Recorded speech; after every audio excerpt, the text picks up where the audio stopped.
안녕하세요. 아이언입니다. 오늘은 8월 30일 동시상장으로 진행되는 한국 제12호 스펙과 대신밸런스 제15호 스펙의 최종 유통 물량과 필수 정보를 알아보도록 하겠습니다. 눈높이가 다릅니다. 라고 이야기했는데요. 왜 이렇게 이야기하는지 빠르게 알아보도록 하겠습니다. 먼저 일정입니다. 오는 8월 30일 수요일 대신 제15호 스펙과 한국 제12호 스펙이 동시상장으로 진행이 됩니다. 다음 날에는 상장이 없고 다음 날인 9월 1일 금요일은 유안타 제11호 스펙의 상장이 있습니다. 이어서 우리사주조합 실권을 확인해 보도록 하겠습니다. 사실 스펙은 직원이 없고 우리사주조합이 없습니다. 따라서 우리사주조합에 배정된 주식이 없기에 우리사주조합의 실권은 발생할 수 없습니다. 그리고 기관 투자자들의 실권도 없었습니다. 일반 청약자 배정을 확인해보면 한국 제12호 스펙은 매우 인기가 높았습니다. 그에 따라 균등 배정 주식수가 5.4주밖에 되지 못했습니다. 한국 제12호 스펙에 주식을 배정받은 청약자분들은 92,637명입니다. 이어서 대신 제15호 스펙을 알아보도록 하겠습니다. 대신 제15호 스펙도 우리사주조합에 실권은 발생할 수 없고 기관 투자자들의 실권도 없었습니다. 대신 제15호 스펙은 균등 배정 주의수가 10.11주였습니다. 청약에 참여하신 분들 모두 주식을 배정받을 수 있었고 배정받은 청약자분들은 83,359명입니다. 이어서 최종 유통 물량을 알아보도록 하겠습니다. 한국 제12호 스펙은 공모가 2,000원 기준 상장 시가총액이 84.6억 원입니다. 규모가 작은 편입니다.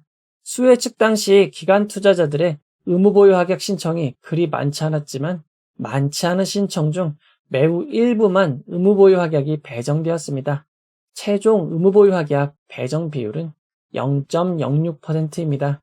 스펙은 상장에 매각 가능한 기존 주주가 없기에 유통 가능 비율은 94.52%로 매우 높은 편입니다. 하지만 시가총액을 반영한 상장일 유통 가능 금액은 79.97억 원으로 매우 작습니다. 이어서 대신 밸런스 제15호 스펙의 상장일 유통 물량을 알아보도록 하겠습니다. 공모가 2,000원 기준 상장 시가총액이 140.7억 원입니다. 규모가 제법 큰 스펙입니다. 수혜측 당시 의무보유 합약 신청이 0.46%가 있었고 해당 비율이 평균만큼 반영이 되었지만 원체 의무보유 합약 신청 비율이 낮아 최종 의무보유 합약 비율은 1.14%밖에 되지 않습니다. 대신 밸런스 제15호 스펙의 상장일 유통 가능 비율은 91.61%이고 시가총액을 반영한 상장일 유통 가능 금액은 약 129억 원입니다. 규모가 조금 큰 편입니다. 한국 제12호 스펙과 대신 밸런스 제15호 스펙의 상장일 유통 물량을 2023년 6월 말 이후 상장한 스펙들과 비교를 해보면 한국 제12호 스펙의 상장일 유통 물량은 평균보다 적고 대신 밸런스 제15호 스펙은 상장일 유통 물량이 매우 큰 편임을 알 수 있습니다.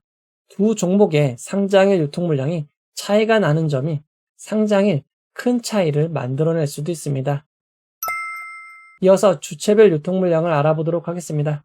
먼저 한국 제12호 스펙의 상장일 주체별 최종 유통 물량 비율을 살펴보면 스펙이기에 상장일 매각할 수 있는 기존 주주는 없고 일반 청약자가 25.01%, 국내 기관이 74.13%, 해외 기관이 0.85%입니다.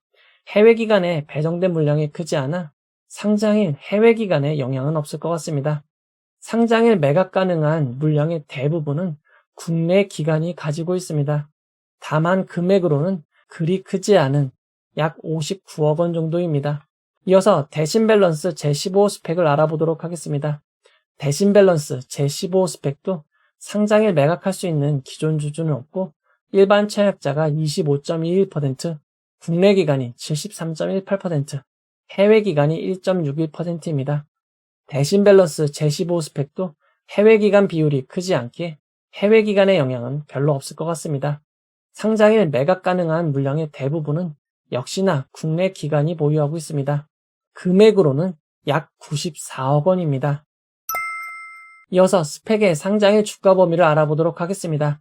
스펙도 똑같이 변경된 신규 상장의 상한가, 하한가 범위에 영향을 받습니다. 공모가 2,000원이 기준 가격이 되고 상한가 400%는 8,000원, 하한가 60%는 1,200원입니다. 스펙 종목은 하루 종일 1,200원에서 8,000원까지의 주가를 기록할 수 있습니다.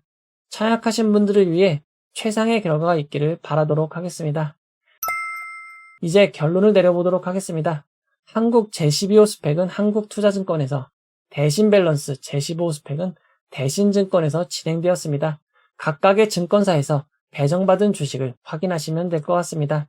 두 증권사 모두 대형 증권사이고 최종 배정되신 분들이 10만 명도 되지 않기에 상장에 큰 부담이 될 것 같지 않습니다.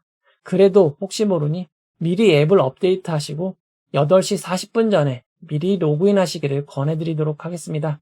비례 청약하신 분들이 상당히 많았습니다. 한국 제12호 스펙 비례 청약하신 분들은 29.44%는 상승한 2,588원은 되어야 이익이고, 대신 밸런스 제15호 스펙 비례 청약하신 분들은 18.52%는 상승한 2,370원은 되어야 이익인 점 참고하시기 바랍니다. 최근 상장 종목의 상황을 살펴보도록 하겠습니다.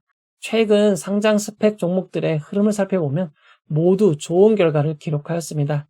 특히 최근 상장한 SK증권 제10호 스펙의 경우 시초가가 5,000원을 기록하였고 5,680원까지 상승하였습니다. 이렇게 최근 상장한 스펙들의 성적이 매우 훌륭하지만 주의하실 점이 있습니다. 매우 큰 고점을 기록한 종목들도 장 마감 때가 되면 공모가 2,000원에 비슷한 수준까지 주가가 하락하는 점은 주의하셔야 됩니다. 특히 동시상장으로 진행되었던 KB 제26호 스펙의 경우 2,035원, 하나 28호 스펙의 경우 2,030원으로 마감하였습니다. 그리고 모든 스펙이 상장일 이후에는 하락만 이어지고 있습니다.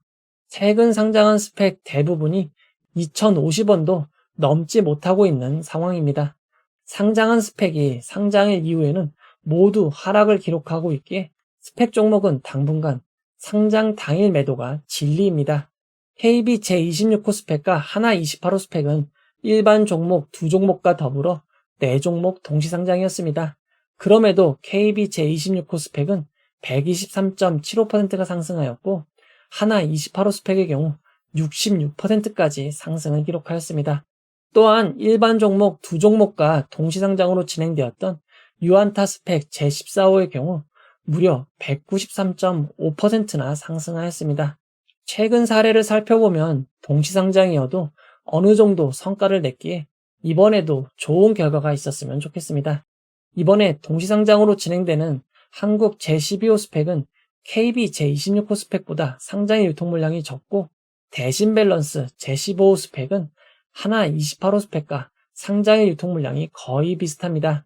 스펙은 상장 이후 좋은 기업과 합병되어야만 가치를 인정받을 수 있는 특수 종목이지만 상장의 적은 유통물량과 상장의 주가 범위 변동으로 인한 수혜를 받고 있습니다.